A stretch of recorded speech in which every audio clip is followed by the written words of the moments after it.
मित्रों, जय हिंद, जय भारत। ऑनलाइन शिक्षण में आपका हार्दिक स्वागत, अभिनंदन। समय समय पर पढ़ते रहें और वीडियो को लाइक करते रहें। जैसे ही वीडियो जारी हो आपके पास आ जाए, अपने मित्रों को भेज करके मित्रों को भी लाभ दें। सब्सक्राइब अवश्य करें, जिससे शिक्षण को मोटिवेशन मिलता है। भाइयों बहनों, ये ऑनलाइन शिक्षण केवल हम लोगों के लिए है, क्योंकि जो परिस्थितियां चल रही है उन परिस्थितियों में हम घर पर रह करके ही अधिकांश पढ़ाई कर सकते हैं। इस बात को हमें समझना चाहिए। जहाँ जहाँ जैसी जैसी पढ़ाई हो रही है, जो जो शिक्षण करवाया जा रहा है, उसको जितना जितना समय मिलता है करते रहें। दूसरा कोई ऑप्शन नहीं, करोगे क्या। अभी सरकारें चारों तरफ से खुद बन रही है और जनता को बांध रही है। और इस बात को मैं आपको कहूँ कि संसद से सड़क तक यही हालत है। और ये कोरोना दिसंबर के अंदर आपके भयंकर विकराल रूप में सामने आता हुआ नजर आ रहा है। इसलिए डरने की आवश्यकता नहीं है, सुरक्षित रहने की आवश्यकता है। बड़े बुजुर्गों के लिए जिस प्रकार खतरा सामने आ रहा है, उसे भी हमें बचना चाहिए। बड़े बुजुर्गों की सावधानी पूर्वक सेवा करनी चाहिए। और फिर अब जैसे युवाओं तक पर पैर पसार रहा है, इसका भी हमें थोड़ा सा ध्यान रखना चाहिए। तो भाइयों बहनों, आज चैप्टर लेकर के आया हूँ राजस्थान का गौरव। तो राजस्थान के गौरव की बात करूँगा तो सबसे पहले गौरव क्या है, तो इस पर थोड़ा सा चिंतन कर ले। गौरव, गौरव यानी क्या? गौरव यानी महान। तो राजस्थान की जो महानता है वो किस में है? राजस्थान के ऐसे महान क्या है? तो राजस्थान का कण कण महान है। किस किस की मैं व्याख्या करूं? मैं किस किस की व्याख्या करूं? अगर माना कि राजस्थान के गौरव की बात करूं तो राजस्थान का पूरा कण कण इतिहास है, वह इतिहास, वह मान है। इसके ऊपर तो अपन कई वर्ष बिता दें, पीएचडी करें, कई बार कितनी भी शोध कार्य करें, कितनी भी किताबें लिखो, इतना कम ही है राजस्थान के ऊपर तो।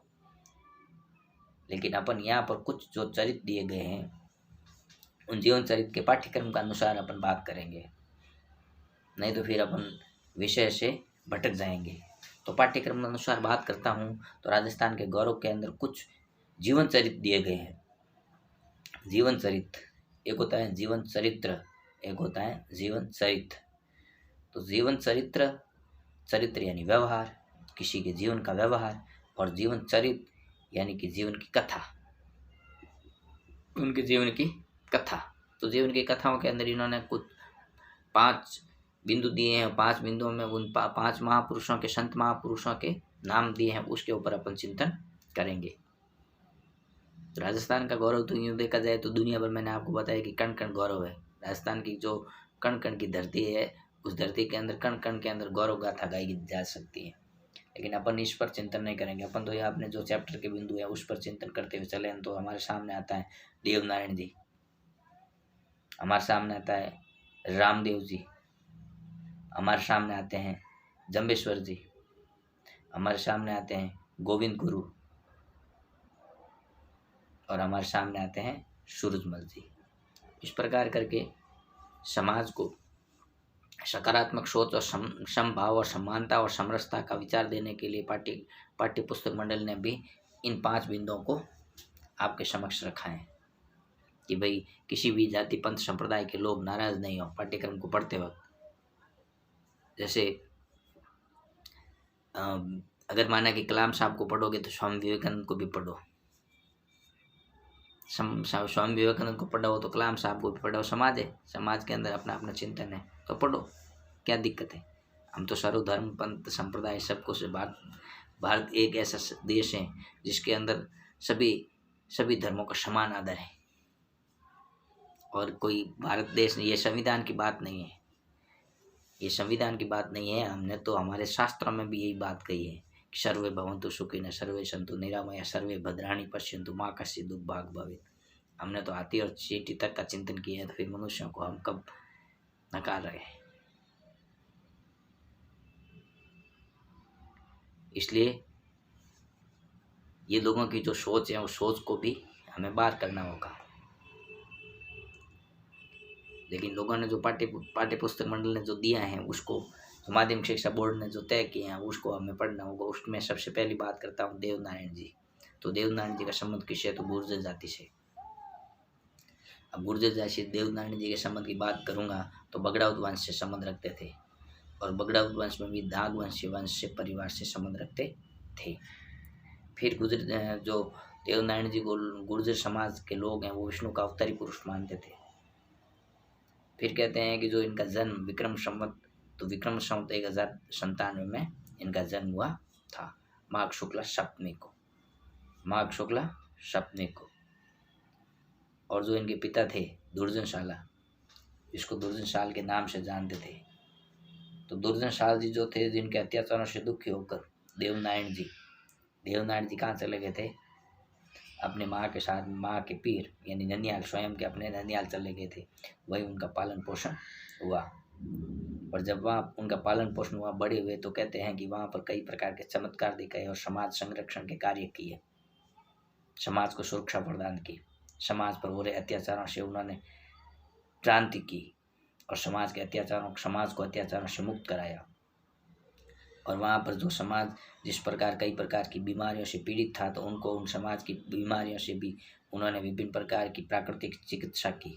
प्राकृतिक चिकित्सा के माध्यम से उन्होंने, जैसे गाय का गोबर है, गोमूत्र है, वनस्पति है, वनस्पतियों के माध्यम से जैसे नीम की महिमा है, इस प्रकार नीम के विभिन्न प्रकार की दवाइयों को बनाना और उनको उनके द्वारा समाज का संरक्षण करना, इस प्रकार के कार्यों की वजह से देवनारायण जी को जनता विष्णु का अवतारी पुरुष मानने लगी, और जिसको विष्णु का अवतारी पुरुष मान करके उनकी पूजा अर्चना करती थी।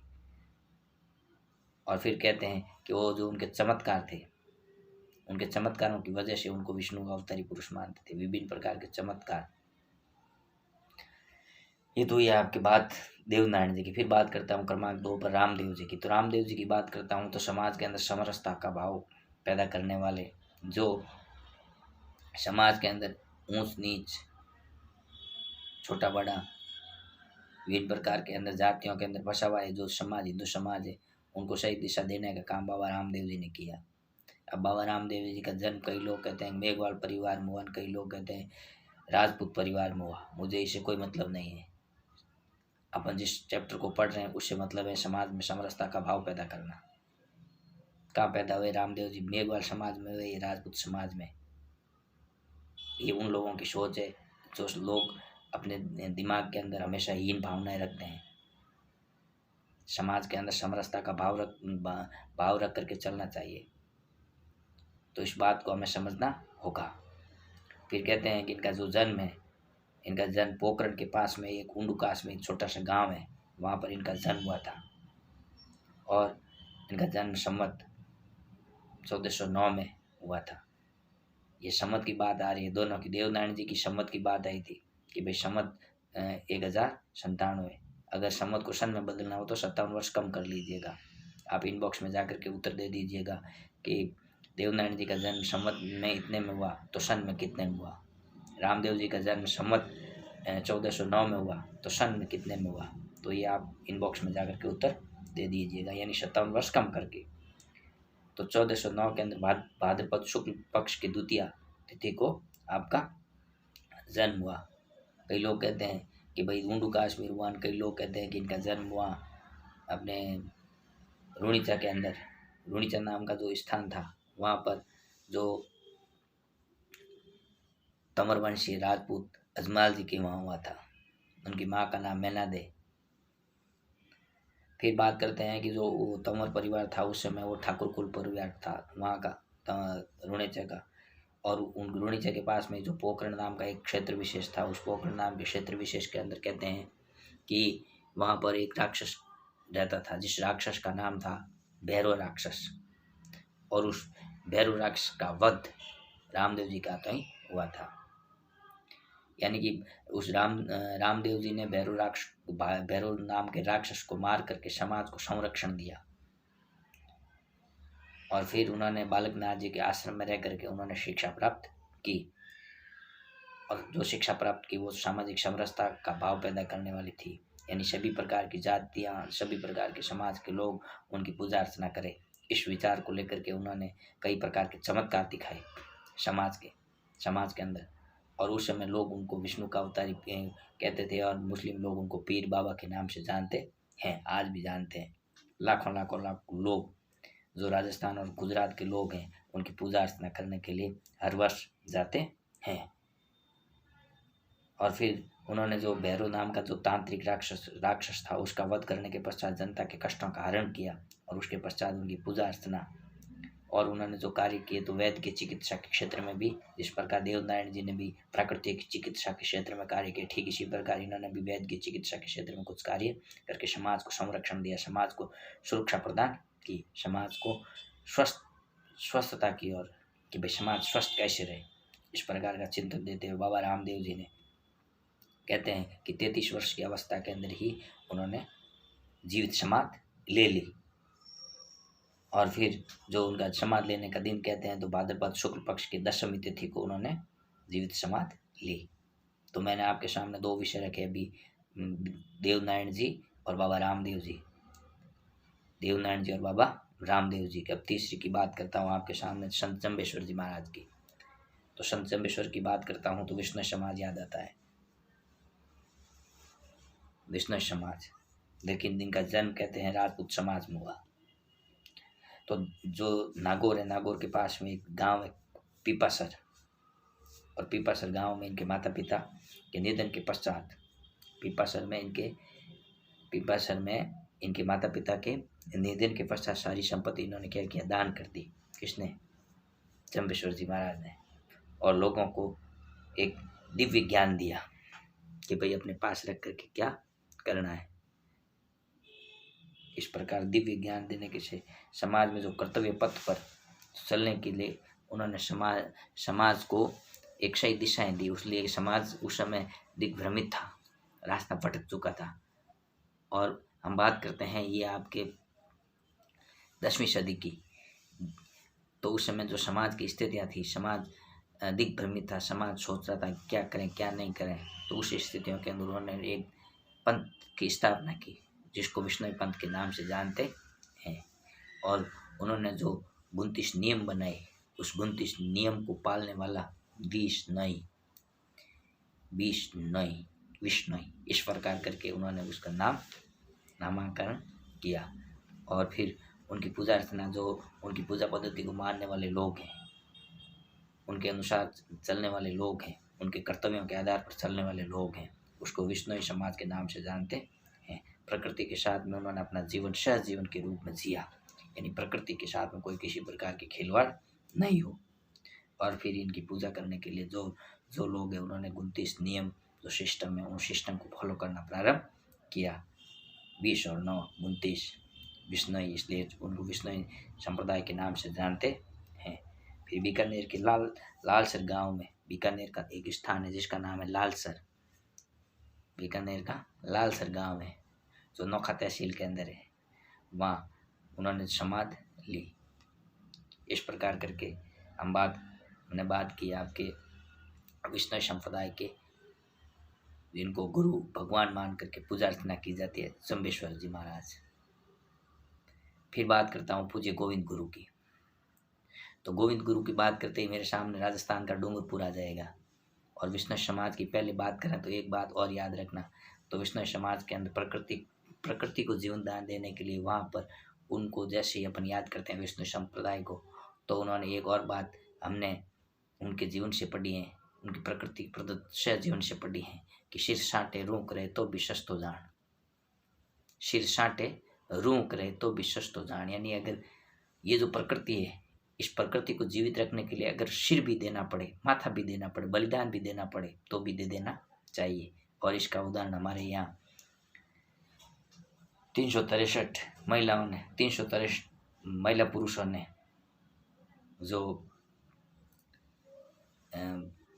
अमृता देवी नाम की जो कहानी आती है अमृता देवी की, जो मारवाड़ परगना में, तो इसको भी हमें कभी पढ़ना चाहिए। और उस बात को उन्होंने साबित कर दिया, प्रकृति के साथ में सहजीवन, यानी प्रकृति के जीवों पर कोई किसी प्रकार का अत्याचार नहीं हो। प्रकृति है तो जीवन है, तो उसके लिए अगर आवश्यकता पड़े तो माता भी दे देना चाहिए। इसीलिए कहा कि सिर छांटे रो करे तो भी सस्तो जान। अब बात करता हूँ मैं पूज्य गुरु, पूज्य गोविंद गुरु की, पूज्य गोविंद गुरु की। तो गोविंद गुरु की बात करूंगा तो हमें हम एकदम स्पष्ट रखना चाहिए कि ये गुरु गोविंद सिंह नहीं है, ये गोविंद गुरु है। ये गोविंद गुरु गुरु गोविंद सिंह तो आपकी बात आती है पंजाब की, लेकिन ये बात आती है राजस्थान की। तो गोविंद गुरु की बात करता हूँ तो राजस्थान का डूंगरपुर जिला, राजस्थान का डूंगरपुर जिला, बसिया गांव। कौन सा गांव? बसिया गांव। तो बसिया गांव के अंदर आपका जन्म कहते हैं कि 1858 में हुआ था, 1858 में। तो बात आती है हमारे सामने 1858, 20 दिसंबर 1858 की बात आएगी। तो डूंगरपुर में कौन? तो गोविंद गुरु, और गोविंद गुरु डूंगरपुर बसिया। कहते हैं बंजारा परिवार में आपका जन्म हुआ था, बंजारा परिवार। और बंजारा परिवार का कार्य आपको पता होगा, बंजारा परिवार का कार्य नमक बेचना, नमक आदि का व्यापार करना होता था। तो उस परिवार में आप जन्म लेकर के आपने समाज के संगठन का कार्य किया। जो आदिवासी जातियाँ थी, आदिवासी जातियों के अंदर जिसके अंदर भील और मीणा आते हैं, तो जो आदिवासी जातियाँ जिसको हम वनवासी लोग भी कहते हैं, उन वनवासी लोगों को संगठित करने का काम किसने किया? गोविंद गुरु ने। और जब गोविंद गुरु का संगठित करने का कार्य किया, उस समय अंग्रेजों का काल चल रहा था, और अंग्रेजों की भयंकर जो नीतियाँ थी, वो भयंकर नीतियाँ उस समय क्रूर रूप, अत्याचारी रूप लेकर के खड़ी थी। और उन्होंने गोविंद गुरु ने एक संगठन बनाया जिसका नाम रखा संप सभा, यानी सभी लोग मिलजुल करके रहें और संगठित होकर के रहें। संप सभा, संप यानी संगठित होकर के, संपत में प्रेम रख करके, आपसी भाईचारा, आपसी समन्वय रख करके चलें और एक संगठित होकर के कार्य करें। तो इस प्रकार का एक जो संघ बनाया जिसका नाम संप सभा रखा, और उसका नाम था सामाजिक संगठन, जो समाज के अंदर संगठन करने का कार्य करता था। व्यापक स्तर पर बाबा गोविंद गुरु ने इसका कार्य किया, किसमें? आदिवासी क्षेत्र के अंदर। और आदिवासी क्षेत्र के अंदर उस समय कोई केवल बांसवाड़ा ही नहीं आता, डूंगरपुर ही नहीं आता, तो उस समय मालवा है, उस समय मध्य प्रदेश का कुछ क्षेत्र है, कुछ राजस्थान का क्षेत्र है, डूंगरपुर, बांसवाड़ा, ये आपके राजसमंद, ये नज़दीकी कुछ गुजरात का क्षेत्र है। तो वहाँ पर आपने संघ कार्य को और आंदोलन करके कार्य की अलग जगाई, समाज के अंदर जागृति लाई। तो अंग्रेज़ों ने इस बात को अंग्रेज़ों को स्वीकार कहाँ होने वाली थी, और अंग्रेज़ों के स्वीकार जैसे ही अंग्रेज़ों को पता लगा कि भाई इस प्रकार का कोई एक बाबा है और वो इस प्रकार का संगठन चला रहा है, तो उन्होंने उस समय 1000 लोगों का, यानी कि हज़ारों लोगों का, 1000 नहीं, हज़ारों लोगों को उन्होंने संगठित किया। हज़ारों लोगों को, वनवासी लोगों को संगठित करने के पश्चात वहाँ पर एक स्थान था मातृकुंडिया। मातृकुंडिया में वहाँ पर कई लोग इकट्ठे हुए, और मातृकुंडिया में वहाँ पर कई लोग इकट्ठे हुए, उनकी सभा चल रही थी, और वहाँ अंग्रेज़ों ने उन निर्दोष लोगों के ऊपर, 1913 के अंदर ही बात है ये, 1913 के अंदर निर्दोष लोगों के ऊपर गोलियां बरसा दी।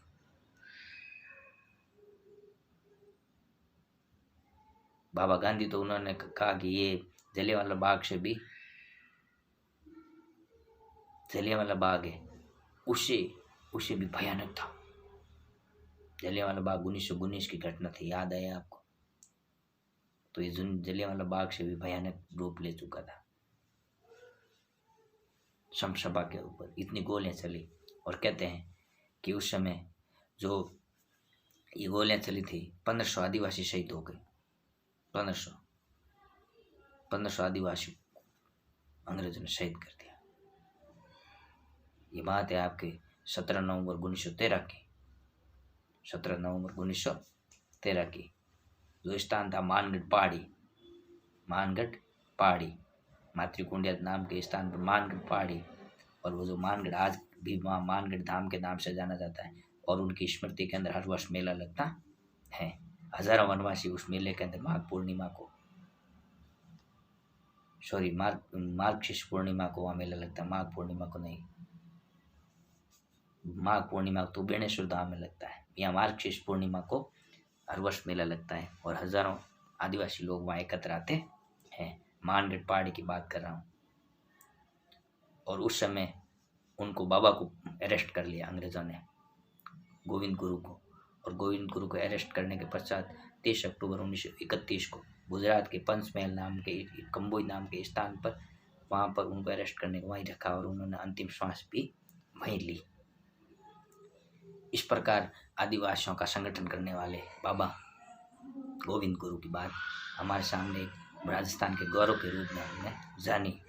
तो राजस्थान के गौरव में हमने पढ़ा था देवनारायण जी, फिर पढ़ा रामदेव जी, फिर पढ़ा जम्बेश्वर जी, फिर पढ़ा हमने गोविंद गुरु। अब अंतिम चैप्टर इसी के अंतिम बिंदु की बात करता हूँ तो बात आती है महाराजा सूरजमल।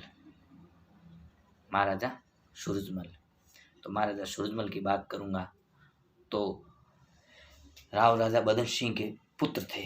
राव राजा बदन सिंह के पुत्र महाराजा सूरजमल याद आते, भरतपुर याद आना चाहिए। और भरतपुर, जैसे भरतपुर का किला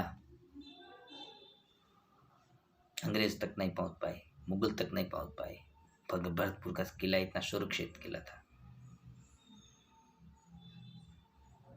यानी कि भरतपुर के किले को सुरक्षित रखने के लिए उन्होंने भरतपुर के किले के चारों तरफ किले को ऐसा सुरक्षित घेरा दिया कि पानी चारों तरफ पानी से बंधा हुआ था, पानी में पैक था।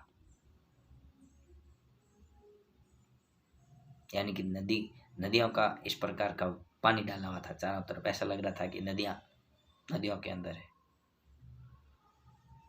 इतना सुरक्षित।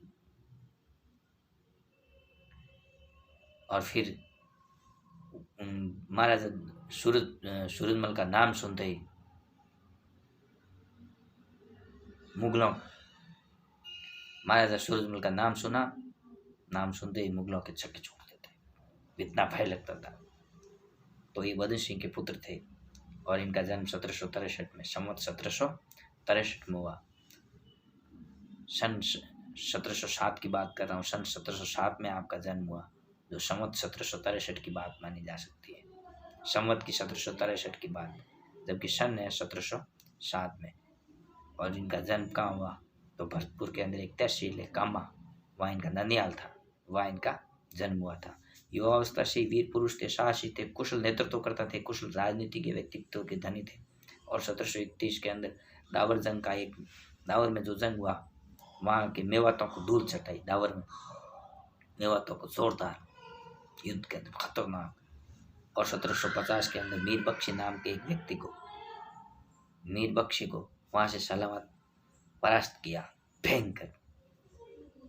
और वहाँ पर फिर उन्होंने समर्पण किया, मीर बख्शी ने हाथ जोड़ के खड़ा हो गया कि अब मुझे छोड़ दो, मर जाऊंगा।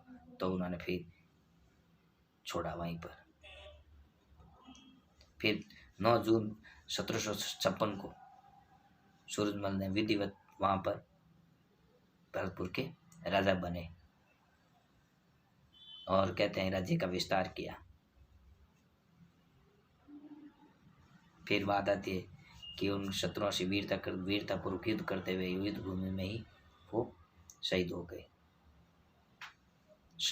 मैं सन की बात कर रहा हूँ, लगभग 25 दिसंबर 1763 के अंदर, 25 दिसंबर 1763 के अंदर युद्ध करते हुए युद्ध भूमि में शहीद हो गए। इस प्रकार महाराजा सूरजमल, गोविंद गुरु, जम्बेश्वर, बाबा रामदेव और देवनारायण जी, जो राजस्थान के गौरव के रूप में पहचाने गए, ये उनका जीवन चरित्र था, ये जीवन की कथा थी। हमें इनको, अगर इनका प्रश्न आए राजस्थान के गौरव के रूप में आप क्या जानते हैं, या राजस्थान पाठ्य पुस्तक के आधार पर राजस्थान के गौरव के बारे में वर्णन कीजिए। गोविंद गुरु के बारे में आप क्या जानते हैं, सूरजमल के बारे में आप क्या जानते हैं? बाबा रामदेव का जीवन चरित्र लिखिए। तो जैसा भी प्रश्न आए पीयूष प्रभा में से जो 3 छोटे प्रश्न बनेंगे, एक बड़ा प्रश्न बनेगा, एक बड़ा प्रश्न अथवा में बनेगा और 3 छोटे प्रश्न 3-3 नंबर के बनेंगे। तो हमें इनको इस रूप में ढंग से करना चाहिए। भाइयों बहनों, वीडियो को लाइक और सब्सक्राइब अवश्य करें और अपने मित्रों को भेजिए ताकि वीडियो का लाभ सभी को मिले। और जहाँ कहीं भी कोई समस्या आए तो व्यू में लिखिए, और भी कोई समस्या आए तो वीडियो के इनबॉक्स में जा कर के प्रश्न लिखिए। जय हिंद, जय भारत।